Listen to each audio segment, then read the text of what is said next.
주님 발 앞에 엎드립니다. 우리를 어린 양 예수님의 피로 정결케 하여 주옵소서.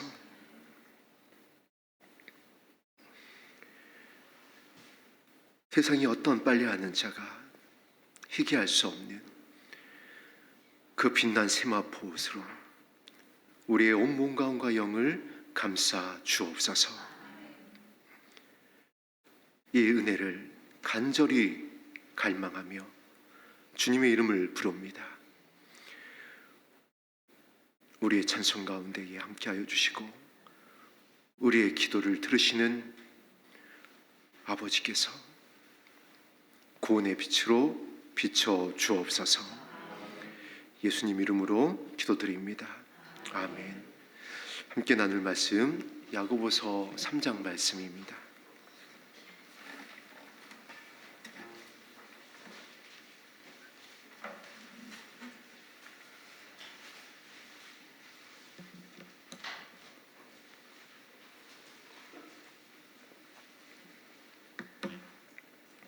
신약성경 374면입니다.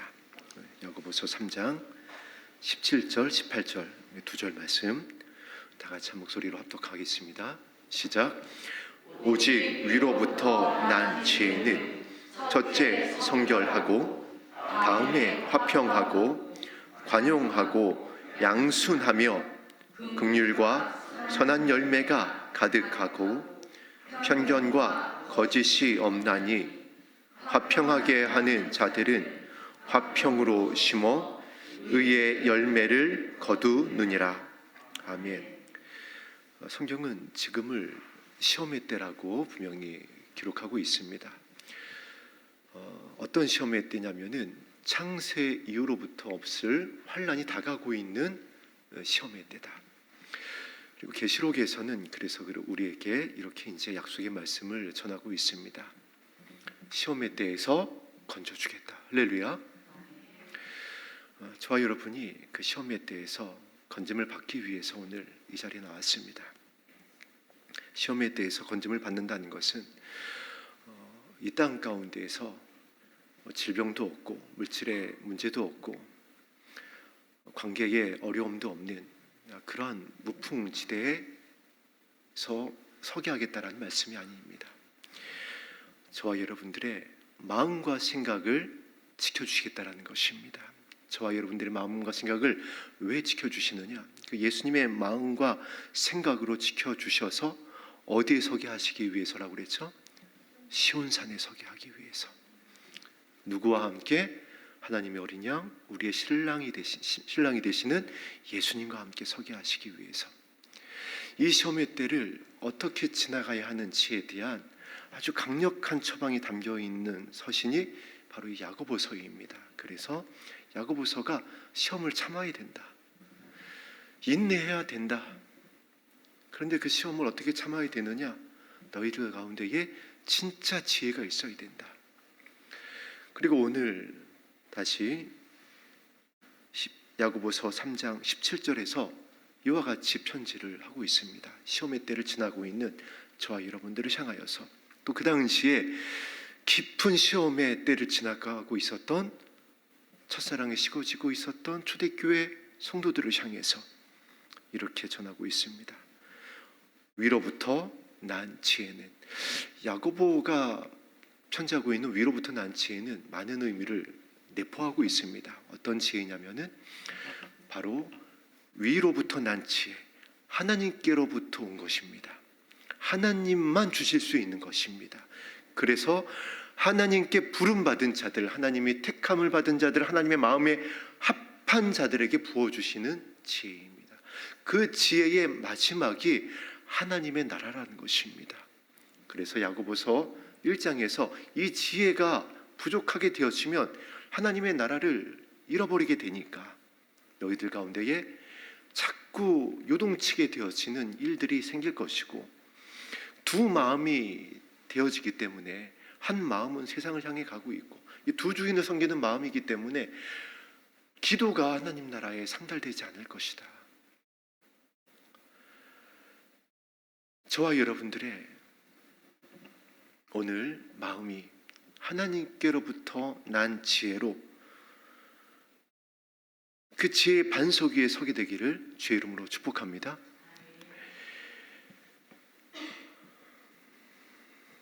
그래서 야고보서 3장 17절 18절에서 이렇게 다시 지혜를 편지하고 있습니다. 오직 위로부터 난 지혜는, 하나님께로부터 온 지혜는, 그 지혜의 마지막은 하나님의 나라다. 그래서 그 하나님의 나라에 대한 지혜로 가득하게 되어지면 시험의 때를 견딜 수가 있을 뿐 아니라 오히려 기뻐하게 될 것이다. 하나님 나라에 대한 소망으로 가득하게 되어지니까 무엇이 어떠한 믿음의 반석 위에 서게 되냐면 이 땅에서 받는 고난, 시험, 이것이 견뎌내고 인내함으로 하늘에 무엇으로 쌓인다라고요? 상급으로 쌓인다라는 것입니다. 하나님께서 갚아주는 것으로 쌓인다는 겁니다.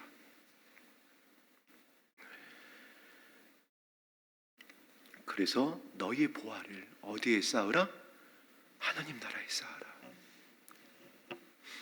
아무도 빼앗아갈 수 없는, 변하지 않는 그 영원한 나라에 너희의 보화를 쌓아라. 하나님의 나라가 지혜로 충만하게 되어져서 인내하게 되고 욕심에 이끌리지 아니하고 두 마음이 아니라 한 마음이 되어지고 하나님의 나라를 향한 마음이 되다 보니까 누가 보이게 되냐면 나의 자녀가 보이는 겁니다. 나의 가족이 보이게 되는 겁니다. 그들을 위해서 울지 않을 수가 없는 겁니다. 왜냐하면 하나님께로부터 온 지혜다 보니까, 아버지의 선한 마음으로 채워지다 보니까 그들의 불쌍히 여겨지는 겁니다. 기도하지 않을 수가 없는 겁니다. 울지 않을 수가 없는 겁니다.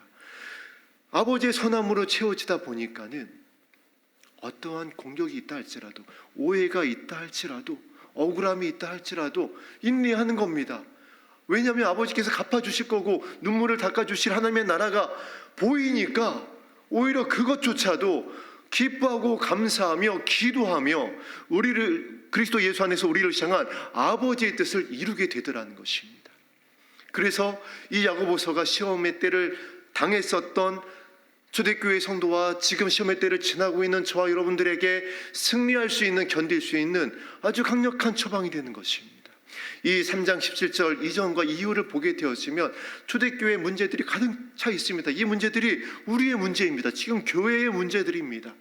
차별하고 말실수하고 행함이 없고. 그런데 그 근본 원인이 무엇이냐? 지금 위로부터 온 지혜를 잃어버린 거 아니냐. 심지어는 교회 안에서 믿음이 있다고 하는 자들조차 자신의 옳다함을 가지고 또 분열하는 겁니다.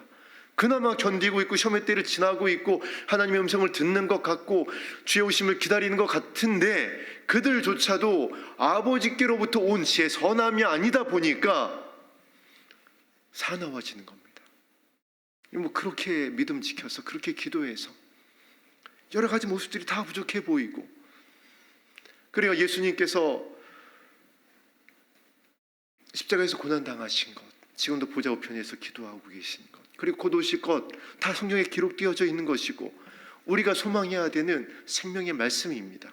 그런데 이것이 어디로부터 와야 된다라고요? 아버지께로부터 온 것이어야 된다. 이 말씀을 어디에 새겨야 된다라고요? 우리의 머리가 아니라 마음에 새겨야 된다. 하나님께서 율법을 왜 주셨냐면은 율법의 핵심 내용 그대로 하나님을 사랑하고 이웃을 사랑하는 마음으로 갔어야 되는 겁니다. 그렇게 해서 서로 섬기라고, 그렇게 해서 나의 백성이 되어달라고, 나의 선함으로 채우라고 율법을 주신 것이었습니다. 그런데 율법을 받은 이스라엘 백성들이 어떻게 했죠? 머리에 새긴 겁니다. 마음에 새기질 않았어요. 그래서 회칠한 무덤이 된 것입니다. 그래서 독사의 자식들이 되어가는 것입니다. 지금 시험의 때를 지나며 건져주시기를, 그래서 흠도 티도 주름 잡힌 것도 없는 세마포 옷으로 예비되어서 주님 앞에 서기를 원하여서 모인 성도들 안에서조차 이 모습이 있을 수 있습니다. 이것이 아버지께로부터 온 것인데 그러면은 우리의 마음이 어디로 가야 된다라고요? 이 선함으로 가야 되는 겁니다. 율법을 주셨을 때와 같이 하나님을 더 뜨겁게 사랑하고 이웃을 사랑하는 그 예수님의 마음으로 가야 되는 것입니다. 그런데 지식으로 새겨져 버리면 또 같은 일을 반복하는 겁니다. 또 외식하는 자가 되고 또 나를 의롭다 여기는 자가 되어지고, 나는 저들과 같이 뭐 이것도 안 하고 저것도 안 하고, 저는 오늘 이 자리에 나와서 기도하고 있고, 저는 금식하고 있고, 저는 적어도 저런 범죄하지 아니하고 있고, 이러고 있다라는 겁니다. 그렇게 해서 그렇게 되지 말라고 오늘 17절에 이렇게 위로부터 난 지혜를, 위로부터 온 성령의 감동으로 야고보가 받아서 초대교회 성도들과 저와 여러분들에게 전하고 있습니다. 첫째, 무엇을 전하고 있죠? 성결하며. 다윗이 왜 아버지의 마음에 합한 자라는 이 칭찬을 받았는지 여러 가지 이유가 있습니다. 감사에 대한 고백도 있고, 그런데 다윗의 가장 위기였을 때, 가장 수치스러웠을 때, 그것이 드러났을 때 한 기도의 내용을 보면 또 하나를 발견할 수가 있습니다. 다윗이 이렇게 기도합니다. 정결한 마음 주시옵소서. 아버지께 정결한 마음을 구합니다. 지금 이 시대가 구해야 될 마음 아닐까요? 정결한 마음, 섞이지 않은 마음, 예수 그리스도의 마음, 온유와 겸손의 마음. 다윗이 원래 그 마음이었어요. 그 마음을 가지고 아버지께 버림받았지만은 그 마음을 가지고 순종하며 들에서 곰을 찢고 사자를 찢고 양들을 치며 수금을 타며 여호와 하나님을 찬양했습니다. 정결한 마음이었어요. 하나님 마음에 합한 마음이었습니다. 광야에서 쫓기면서도 원수를 죽일 수 있었지만 기름 부음 받은 자를 내가 어찌 해야 할 수 있을까 하면서 하나님을 경외하며 원수에게 악을 악으로 갚지 아니하고 선으로 악을 이깁니다. 정결한 마음이었습니다. 그런데 평안할 때에, 안전하다 할 그때에, 그 십수년간의 환난과 연단이 있었음에도 불구하고 정말 말도 안 되잖아요. 어떻게 다윗이 수금을 타며 사울 왕에게 들려 있었던 악신을 쫓아낼 수 있었던, 그 하늘의 찬양을 올려드렸었던 정결한 마음이었던 다윗이 저와 여러분들의 선줄로 알거든 넘어질까 조심하라고 하는 이 모습을 성경이 정말 다윗의 삶을 통하여 정확하게 관통하며 경고하고 있는 것입니다. 그 다윗이 그 위기의 때에 정결한 마음을 구합니다. 자신이 어디에서 잘못되었는지를 깨달았던 것입니다. 욕심이 잉태한 즉 죄를 낳고, 죄가 장성한 즉 사망을 낳아버렸습니다. 어디로 가야 되는 것이죠? 주님 발 앞에 엎드리는 것 이외에는, 그 은혜 앞에 엎드리는 것 이외에는, 지금 교회들이, 지금 저와 여러분이 나의 힘으로 어찌할 수 없는, 여전히 지금도 넘어지고 요동하고 있고 두 마음을 품은 저와 여러분이 구해야 될 마음입니다. 정결한 마음.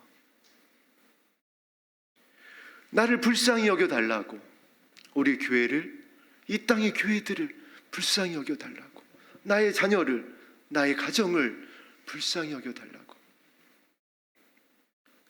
그 기도를 보좌 우편에 계신 예수님께서 너무나 기뻐하십니다.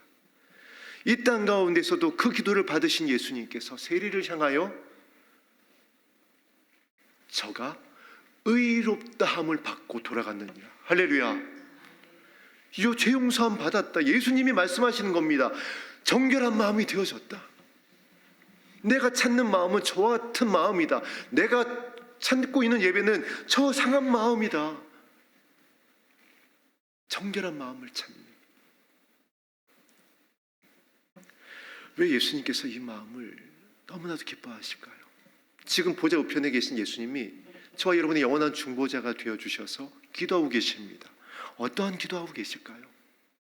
지금 이제 때가 다 됐잖아요. 오늘 밤에 호령과 천사장 나팔 소리가 울려 퍼진다 해도 전혀 이상하지 않는 때입니다. 아니 오히려 왜 지금도 울리지 않고 있지라고 하는 그와 같은 때를 지나고 있습니다.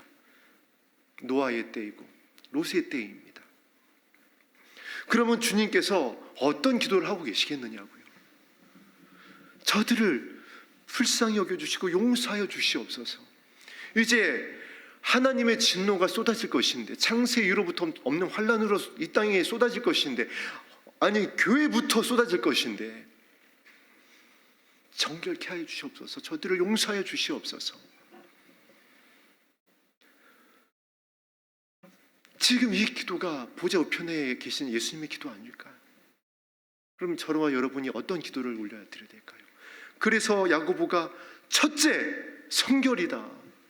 초대교회, 지금 첫사랑이 식어진 너희들, 말이 실수가 많고 막 차별하고 비난하고 난리가 났습니다. 교회가 이 이후에 3장 27절 18절 이후에 나오는 4장 말씀을 읽어보세요.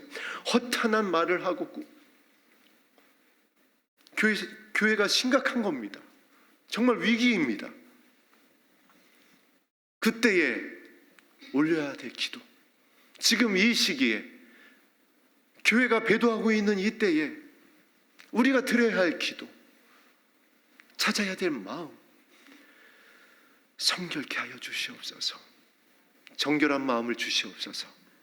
오늘 저와 여러분의 기도가 되기를 예수님 이름으로 축복합니다. 지금 보좌 우편에 예수님의 기도입니다.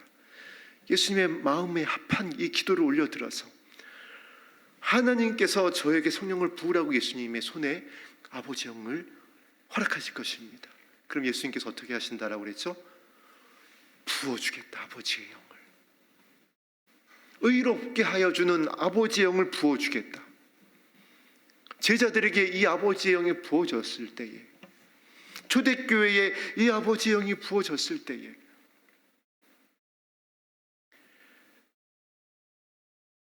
야고보가 끝까지 그 믿음을 지키고 순교할 수 있었고, 초대교회를 섬길 수 있는 그 믿음의 길에서 뒤로 물러가지 않을 수 있었고, 낙심하지 아니하고 낙타무릎이 되어서 이 서신을 남길 수가 있었습니다. 저와 여러분도 이것을 남겨야 되지 않을까요? 남은 자들에게 물론 필요한 것들이 있습니다. 남은 자들에게 필요한 것들을 준비해야 되겠지만 가장 중요한 것은 바로 이 정결케 되어진, 성결케 되어진 예수님의 마음이고 예수님의 편지인 줄로 믿습니다. 초대교회가 그렇게 되어졌을 때에 오순절 성령이 임하고 사도행전의 거룩한 영광의 역사가 기록되어졌을 때에 믿는 자들의 수가 날마다 더하여져 갈 때에 모이게 힘쓰고 시와 찬미와 신령한 노래로 떡을 떼며 예배했을 때에 그들에게 정결케 되어지는, 성결케 되어지는 이 은혜를 부어주셨습니다. 그래서 믿지 않는 자들이 그들을 보고 저들은 그리스도인이다, 할렐루야, 예수님을 따라가는 자들이다, 십자가에서 확증하신 아버지의 사랑을 따라가는 자들이다, 정말 서로 사랑하는 자들이다, 먼저 인정을 한 것입니다. 저와 여러분이 그 길을 따라가고 있는지, 위로부터 난 지혜를 가지고 성결케 되고 있는지 여러분 확인하고 싶으세요? 여러분 가정 안에서 확인하셔야 돼요. 남편과 아내로부터, 자녀들로부터 우리 아빠가 변했어요라는 말을 들을 수 있어야 됩니다. 우리 엄마가 변했어요. 이거 못 들으면요, 이거 인정되어지지 않으면요, 위로부터 난 지혜의 길에서 벗어나 있을 수 있다는 겁니다. 먼저 믿지 않는 자들이 인정한다고요. 그러나 감사하게도 기쁜 소식들이 들려오고 있습니다. 우리 아빠가 변했어요, 우리 엄마가 변했다라는 이야기가 자녀들로부터, 남편들로부터, 아내들로부터 들려오고 있습니다. 모든 영광을 아버지께 올려드립니다. 사랑하는 성도 여러분이 말씀에 의지하여 주님 앞에 머물며 예수 그리스도의 마음, 온유와 겸손의 마음을 구하였을 때에 이 야고보서의 서신의 약속대로, 이 은혜의 기름 부으심대로 아버지께서 성령을 저와 여러분의 마음에 부으신 그 능력이 열매로 맺혀진 것인 줄로 믿습니다. 그래서 이렇게 편지가 이어집니다. 그렇게 되어지면 다음에 반드시 나타나는 열매가 무엇이다? 화평이다. 예수님의 이 땅에 오신 사역의 결과입니다. 막힌 담을 허시고 휘장을 가르셨습니다. 본질상 진노의 자였던 우리가 하나님을 향하여 아바, 아버지라 부를 수 있게 됐습니다. 이제 이렇게 기도해라. 하늘에 계신 우리 아버지여. 화평케 된 겁니다. 아버지의 마음이 자녀들에게, 자녀의 마음이 아버지들에게 화평의 제물, 화목히 되어지는 제물로 드려진 것입니다. 저와 여러분이 가정에서, 이 교회에서, 또 여러분이 사업장과 직장 가운데에서 이 열매로, 이 향기로, 이 편지로 나타나야 되는 겁니다.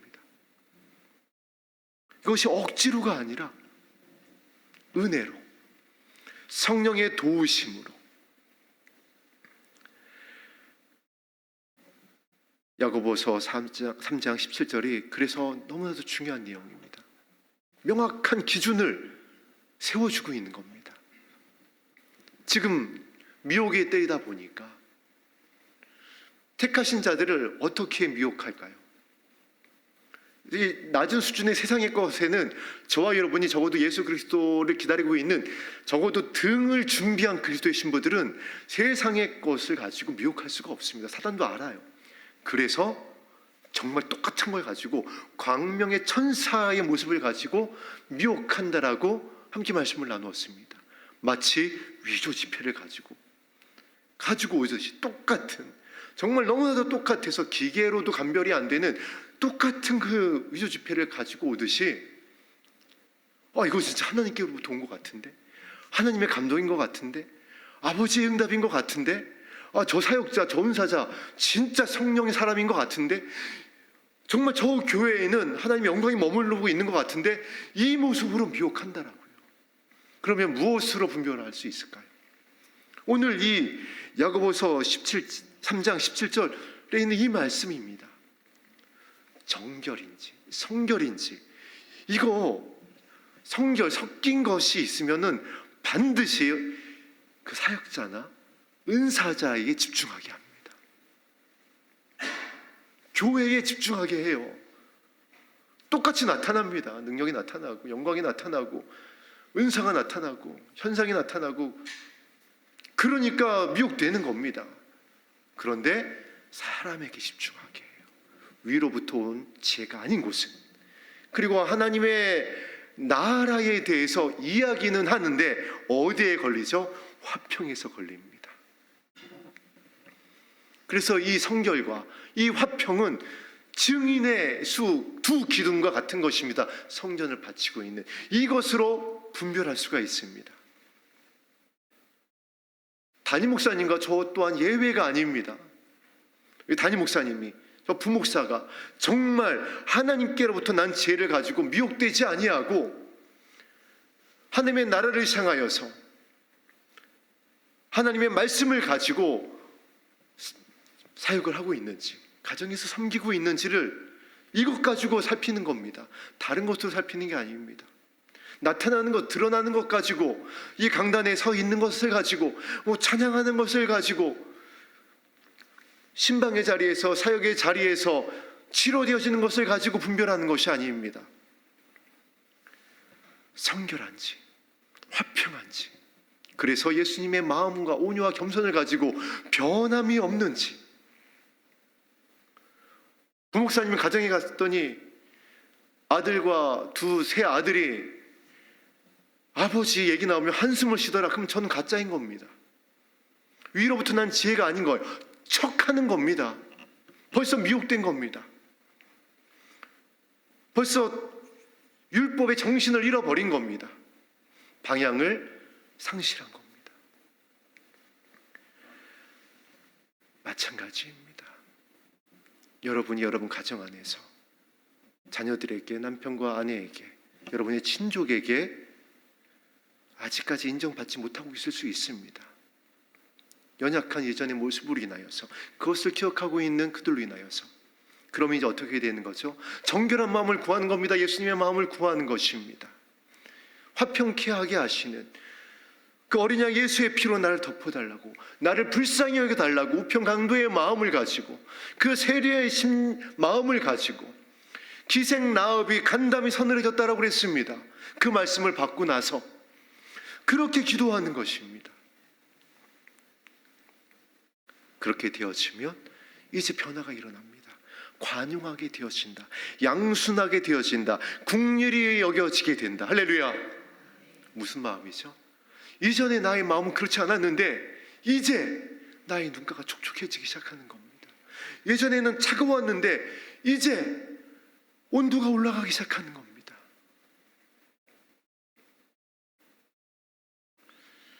예수님의 온유와 겸손의 마음이 어떤 마음이라고요? 변함이 없는 마음.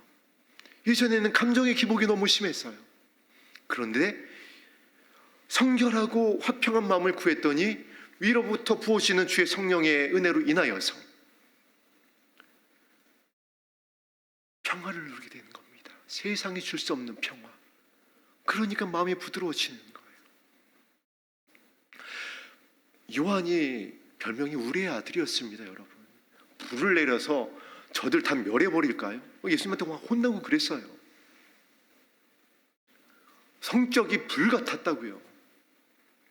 다 죽여버릴까요? 다 태워 죽여버릴까요? 요한이 그랬다고요. 그런데 그 요한이 요한 1서를 남깁니다. 그 요한이 정결한 마음과 화평의 마음을 구했더니 예수님의 어머니를 부탁받습니다. 그리고 계시록을 기록합니다.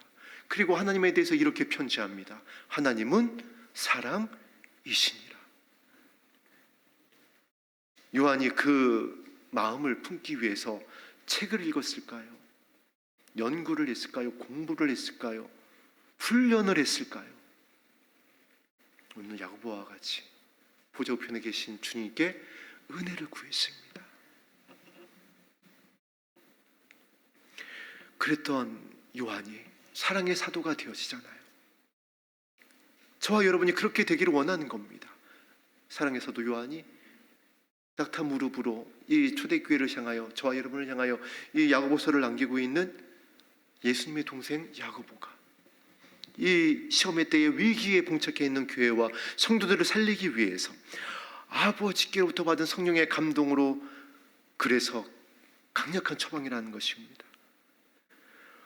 관용하고 양순하며 긍휼하고, 긍휼히 여기고.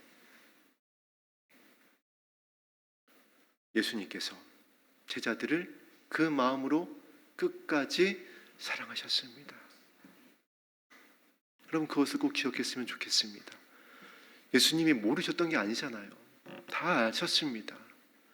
도망갈 거, 배반할 거, 팔아넘길 거, 자리싸움하고 있는 거 다 아셨습니다. 그런데도 왜 끝까지 사랑하셨을까요?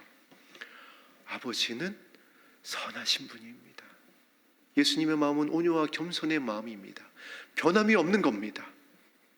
그들을 향해서, 그들을 부르실 때의 마음이나, 그들을 가르치셨을 때의 마음이나, 그들이 배반하고 팔고 떠날 때의 그 마음이나, 그들을 살리고자 하는 마음이, 하늘의 생명으로 살리고자 하는 마음이 변함이 없는 겁니다.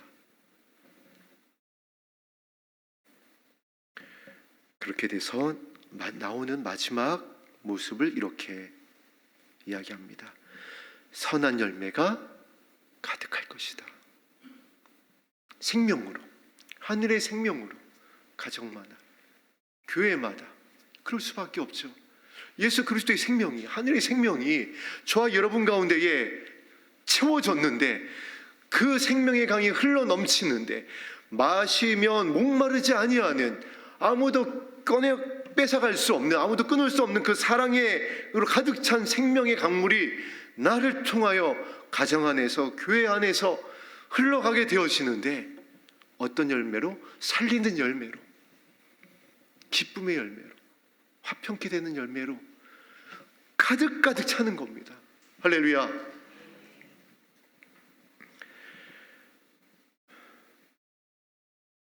그리고 이렇게 편지를 이어갑니다. 편견과 거짓이 없나니. 참 정말 우리가 변명과 핑계를 할 수가 없습니다. 숨길 수가 없습니다. 편견과 거짓이 없다라고 하는 이 두 가지의 모습을 우리가 이제 함축하자 보면은 뭐 기울어짐이 없다, 차별이 없다, 이렇게 이 모습을 가지고 우리가 말씀을 나눌 수가 있습니다. 왜냐하면 초대교회 가운데에 위기가 다가오니까, 지혜가 부족하게 되어지니까 두 마음을 품게 되어지고 성령이 근심하게 되어지고 허탄한 말이 많아지게 되고 하니까 나타나는 많은 모습들이 있을 거 아니에요. 그렇죠, 성도들 안에. 그런데 그 중에 결국 나타나는 모습이 차별입니다.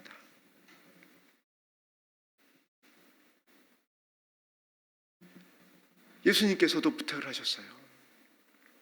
이렇게 이제 남루한 사람이 오고 좀 있어 보이는 사람이 오고 하면 너희들 어떻게 하니? 너희들 어떻게 하니? 우리가 위로부터 난 지혜의 길에서 벗어나게 되지 않아요?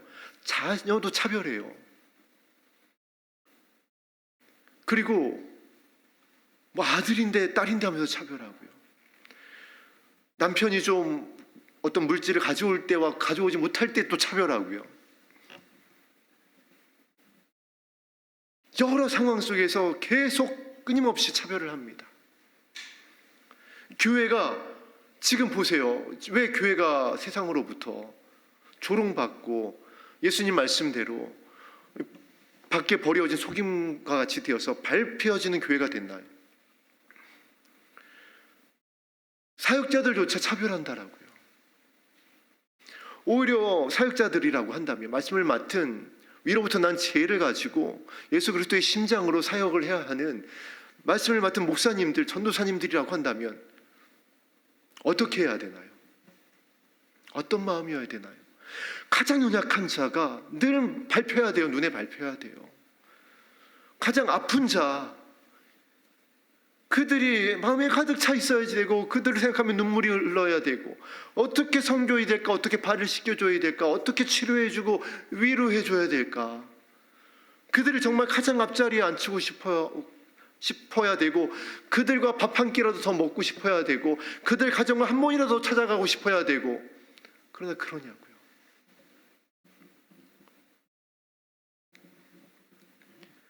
이러니 교회가 맛을 잃었습니다. 정말 맛이 갔네요. 세상에서는 그렇게 얘기합니다. 미친 거 아니야? 진짜 교회가 미친 거 아닌가요?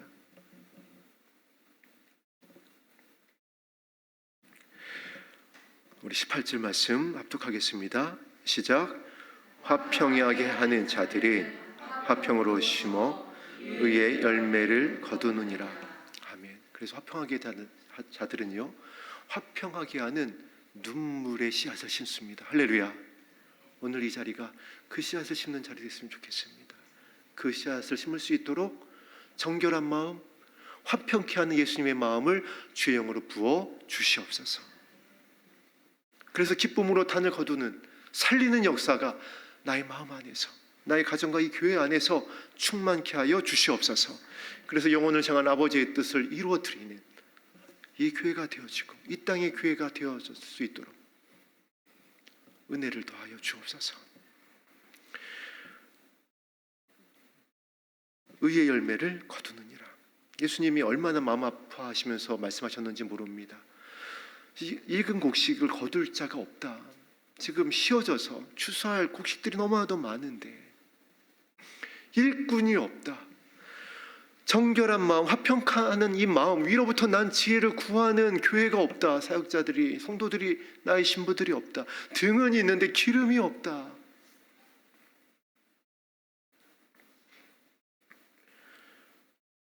예수님이 부자 우편에서 이 땅을 바라보며 교회를 바라보며 얼마나 마음이 아프시겠어요. 저와 여러분이 사명이 그래서 너무나도 귀한 것입니다. 이 시험의 때에 이 성결하지 못하고 화평함이 없고 분내고 사나워지는 이 때에 화평케 하기 위해서, 화평의 열매를 거두기 위해서, 그 기도의 눈물을 심기 위해서 오늘 이 자리에 나왔습니다. 선한 열매로 갚아주실 것입니다. 선한 열매를 거두게 하시는 성령의 담비를 내려주실 것입니다. 우리 찬송가 426장 들으신 후에 이 은혜를 소망하며 말씀의 의자에 기도하는 시간을 갖겠습니다. 찬송가 426장입니다.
예전에 한번 여러분께 말씀드린 적이 있는 것 같은데,